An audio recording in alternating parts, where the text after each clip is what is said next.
Hey, thanks for clicking on this video. Quick warning, there's people that die in the story, but otherwise, enjoy. See you at the end of the video. Who-Dunnit by an anonymous friend from 8th grade.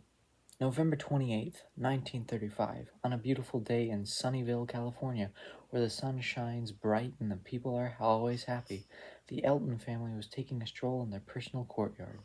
While enjoying themselves on that summer day, the butler suddenly arrives to alert Butch Elton of an incoming telegraph.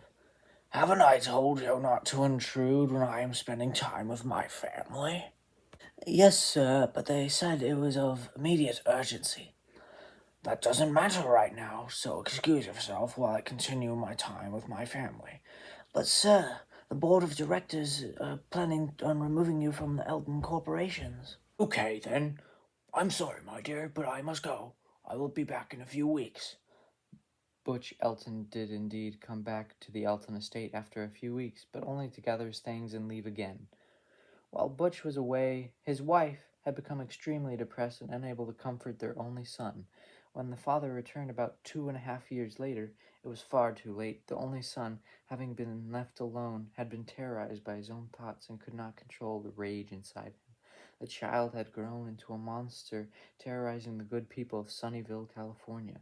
Mr. Elton tried to take control of his now 16-year-old son, but failed miserably.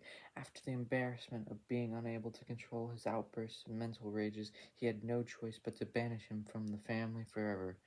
Butch Elton and his wife never spoke of him again, and eventually they moved on and had their second child, Jeremy Elton.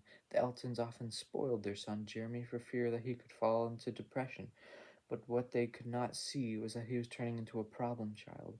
Years passed, and Jeremy was now old enough to drive and make his own decisions. The only problem was the decisions were not good ones. One day, after Jeremy had snuck out of the town square with his friends, his father and mother got into an argument. Why must we continue to let him disobey us? Do you seriously want him to end up like our last son? Of course not, but I do not want him to turn away from us. Unbeknownst to the couple, Jeremy had returned early to grab some money and overheard the whole conversation. Upon hearing the shocking and crushing news of another son, Jeremy fled from his home and started off into the countryside where his aunt Sandrine lived. When he arrived, his aunt greeted him with much surprise, and even though he begged her not to tell his parents, she had decided to give them a call anyway.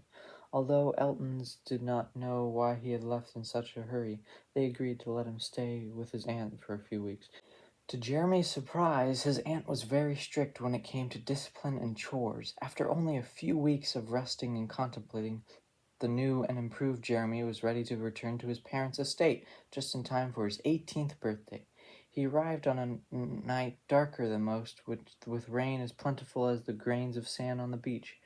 He started up the stairs when all of a sudden an ear-wrenching scream could be heard from the Elton estate, and Jeremy jumped into an all-out sprint towards his parents' study, only to find his father not breathing on the floor, and his quiet mother also lying beside him on the floor with a knife in her side.